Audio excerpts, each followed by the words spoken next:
Bismillahirrahmanirrahim. Dear students of class 10,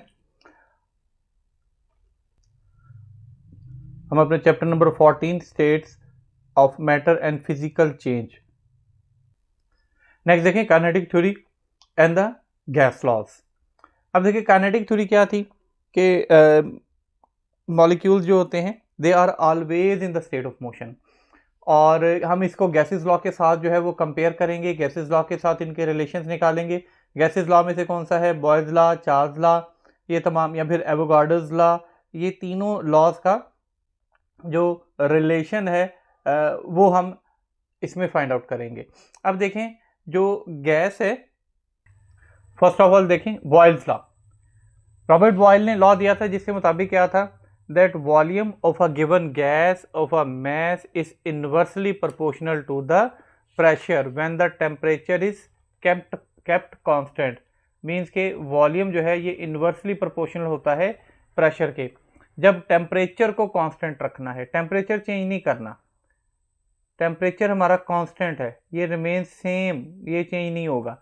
अगर एक ही temperature होगा तो ऐसी सूरत में जो वॉल्यूम है किसी भी गैस का वो प्रेशर के इन्वर्सली प्रोपोर्शनल होता है। यानी कि अगर हम इन्वर्स प्रोपोर्शन, आपको पता है कि अगर हम वॉल्यूम बढ़ाएंगे तो प्रेशर कम हो जाएगा, प्रेशर बढ़ाएंगे तो वॉल्यूम कम हो जाएगा।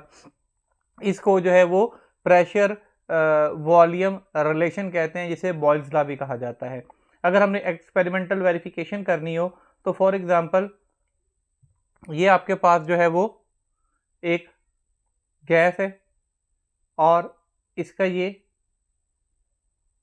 ऊपर प्रेशर जो है वो P1 है और नीचे जो वॉल्यूम है वो V1 है। आपने इसका प्रेशर बढ़ा देना है। हमने प्रेशर को बढ़ाकर P1 से P2 कर दिया तो इसका वॉल्यूम V1 से कम होके देखिए V2 हो जाएगा। जाहिर सी बात है जब ऊपर से प्रेशर बढ़ेगा तो नीचे आ जाएगा और इसका अपना वॉल्यूम कम हो जाएगा। तो यही बॉयल्स लॉ है, that volume of a given gas of a mass is inversely proportional to the pressure when the temperature is kept constant। Temperature constant हो तो प्रेशर बढ़ाने से वॉल्यूम कम हो जाता है। अब हम इसको सॉल्व करते हैं, इज इक्वल टू के कांस्टेंट होगा, इज 1/p, तो ये डिवाइड हो रहा है उधर मल्टीप्लाई हो जाएगा, तो P V is equal to K. अगर हम इसकी बात करें तो ये क्या आ जाएगा, P1 V1 is equal to K and P2 V2 is equal to K. इसी इक्वेशन में से हमने निकाला है। सो ये दोनों बराबर है तो इस हिसाब से P1 V1 is equal to P2 V2, चूंकि के इक्वल है फिर P1 V1 जो है वो इक्वल होना चाहिए P2 V2 के। यही जो है वो बॉयल्स लॉ होता है कि अगर हम प्रेशर बढ़ाते हैं तो ऐसी सूरत में वॉल्यूम कम हो जाता है, वॉल्यूम बढ़ाते हैं तो उसके ऊपर प्रेशर डिक्रीज हो जाता है। ये लॉ जो है वो रॉबर्ट बॉयल ने दिया था।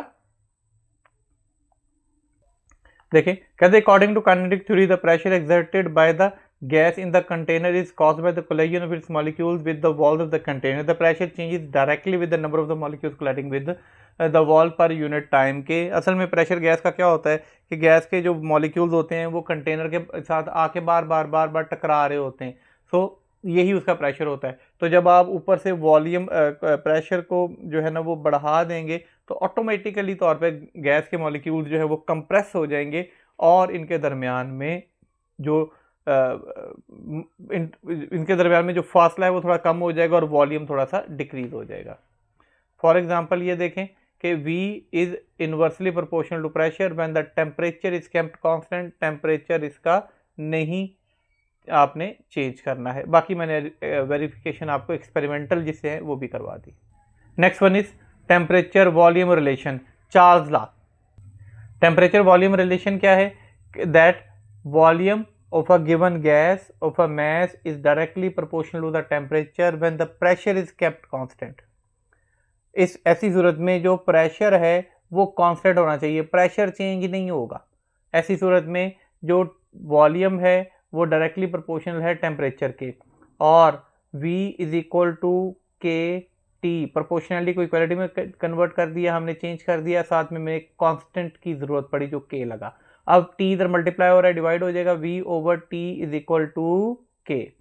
अब सपोज करें कि एक ऑब्जेक्ट है, सॉरी, एक आप कंटेनर के अंदर गैस लेते हैं, इनिशियली तौर पे इसका वॉल्यूम V1 है और टेम्परेचर जो है वो इसका T1 है। आपने इसको हीट करना है। जब आप हीट करेंगे तो ज़ाहिर सी बात है ये एक्सपैंड करेगी। एक्सपैंड करने के बाद इसका वॉल्यूम जो है वो बढ़कर V1 से V2 हो गया। जब इसका टेम्परेचर T1 से T2 हो गया, तो इसका क्या मतलब हुआ कि जैसे जैसे हमने टेम्परेचर इंक्रीज़ किया वैसे वैसे उस गैस का वॉल्यूम भी इंक्रीज़ हो गया। तो इसका क्या मतलब हुआ कि volume and temperature are directly proportional. So according to definition, volume of a gas of given mass is directly proportional to the temperature when pressure is kept constant. कहीं भी प्रेशर हम चेंज नहीं करें, प्रेशर सेम रह रहा है। Proportionality को equality में बदला, के V इज इक्वल टू के टी, इधर जाके डिवाइड हो जाएगा। अगर हम इसकी बात करें तो इसकी इक्वेशन बनेगी V1 T1 is equal to V2 over T2। यही जो है वो चार्ल्स लॉ की इक्वेशन होती है। नेक्स्ट देखें एवोगाड्रोस लॉ। ये भी थोड़ी देर पहले मैंने बताया आपको कि काइनेटिक थ्योरी के मुताबिक क्या होता है कि जो प्रेशर गैस लगाती है वो असल में क्या होता है, the number of the collisions of its particles per unit area. जितने उसके यूनिट एरिया पे पार्टिकल्स कोलाइड कर रहे होते हैं कंटेनर के साथ, यही जो है वो एवोगाड्रोस लॉ होता है। अब ये जो है ना वो नंबर जो कोलिजन जो है यही बेसिकली प्रेशर होता है। अब देखें कि अगर आप एक कंटेनर लेते हैं, दो कंटेनर लेते हैं और उन्हीं में एक अमाउंट, एक जितनी अमाउंट में गैस डाल देते हैं और टेम्परेचर प्रेशर सारा कुछ सेम रख देते हैं। अब उसमें से किसी एक कंटेनर के ऊपर के अंदर जो है वो आप गैस और डालते हैं, यानी कि उसके अंदर जो है वो नंबर ऑफ मॉलिक्यूल्स या नंबर ऑफ गैस जो है वो गैस थोड़ी सी इंक्रीज कर देते हैं उसकी अमाउंट, तो जाहिर सी बात है उसका प्रेशर भी इंक्रीज हो जाएगा। सो इसको एवोगाड्रोस के फॉर्म में अब लिखते हैं। कहते हैं observation lead to Avogadro's formulated that law that which states that ये equal volume of different gases must contain an equal number of molecules. वो आपने पीछे पढ़ा हुआ है, एवोगाड्रोस लॉ 6.022 × 10⁻23। तो लिहाजा अगर एक डिफरेंट गैसेस होती हैं, ठीक है, जिसमें नंबर ऑफ मॉलिक्यूल्स फिर सम एक टेम्परेचर और प्रेशर अगर कांस्टेंट रख दिया जाए तो सब के अंदर जो नंबर ऑफ मॉलिक्यूल्स हैं वो सेम होंगे। So V directly proportional to N। N stand for number of molecule for gas and V stand for volume. Next topic is diffusion. Diffusion, diffusion किसे कहते हैं? कहते हैं डिफ्यूजन कहते हैं movement of molecules from an area of higher concentration to the area of lower concentration. के molecules का ऐसी जगह पे जहाँ पे उनकी मिकदार ज़्यादा है वहाँ से उधर चले जाना, ऐसी जगह पे चले जाना जहाँ पे उनकी मिकदार कम है, वो डिफ्यूजन कहलाता है। फॉर एग्जांपल अगर आपके पास एक परफ्यूम के बॉटल है, वो किसी एक कॉर्नर में अगर टूट जाती है तो आपको पूरे घर में उसकी खुशबू जो है महसूस होगी। इसकी वजह कि जब वहाँ पे वो बॉटल जो है वो टूट जाएगी तो उसके अंदर से जो मॉलिक्यूल्स निकलेंगे वो पूरे एरिया में जो है वो फैल जाते होते हैं। इस प्रोसेस को डिफ्यूजन कहते हैं। जहाँ पे मिकदार ज़्यादा है, जहाँ पे अमाउंट ज़्यादा है, वहाँ से वो सारे उसी जगह पे चले जाएंगे जहाँ पर उनकी मिकदार कम है। अब इसको जो है ना वो एक एक्सपेरिमेंट के ज़रिए आपकी बुक में जो है बताया गया है छोटा सा। अब ये देखें, कहते हैं कि दो जो है वो राउंड बॉटम फ्लास्क है, ये कंटेनर्स हैं और एक के अंदर फुल गैस भर दी गई है, ठीक है, और वो कलर्ड उसको डिफरेंट दे दिया गया ताकि आपको नजर आए रेड कलर के मॉलिक्यूल्स हैं इसके, और दरमियान में जो है ना वो कॉर्क लगाकर उसको रोक दिया गया है दूसरे कंटेनर के साथ। अब थोड़ी देर के बाद जो है वो हम इसमें से खोलेंगे तो यहाँ पे इनकी तादाद बहुत ज़्यादा है, तो ये आहिस्ता आहिस्ता ये देखें मूव होके इसके अंदर चले जाएंगे और यहाँ से मूव होते रहेंगे। उस वक्त तक ये होते रहेंगे जब तक दोनों में इसकी मिकदार बराबर नहीं हो जाती, जिसको इक्विलिब्रियम इस्टेब्लिश होना कहा जाता है। जब तक इक्विलिब्रियम इस्टेब्लिश नहीं हो जाएगा, दोनों के अंदर नंबर ऑफ मॉलिक्यूल्स सेम नहीं हो जाएंगे, उस वक्त तक मॉलिक्यूल्स ट्रेवल करते रहेंगे। Next one is importance of rates of diffusion of medicine in human body. ये बड़ा इंपॉर्टेंट है। अब देखें, आपने पीछे अभी थोड़ी देर पहले मैंने आपको डिफ्यूजन की डेफिनेशन बताई है that the movement of molecules from an area of higher concentration to the area of lower concentration. अब ये बताएं कि कौन सी मेडिसिन हमारे लिए कितनी जल्दी जो है वो इफेक्टिव होगी। ज़ाहिर सी बात है जो जितनी जल्दी डिफ्यूज़ होगी।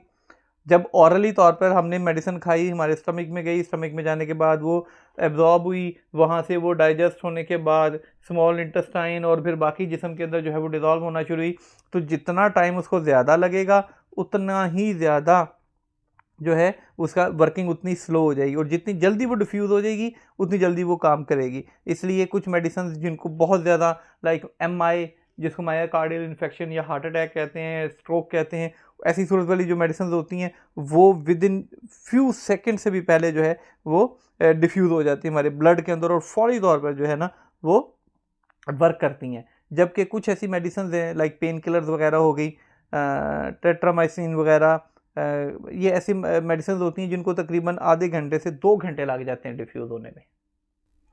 अब ये देखें, कहता है once the drug molecule is absorbed in the body they start diffusing into the various tissues and the organ. The rate of the diffusion here determines how quickly the drug become effective.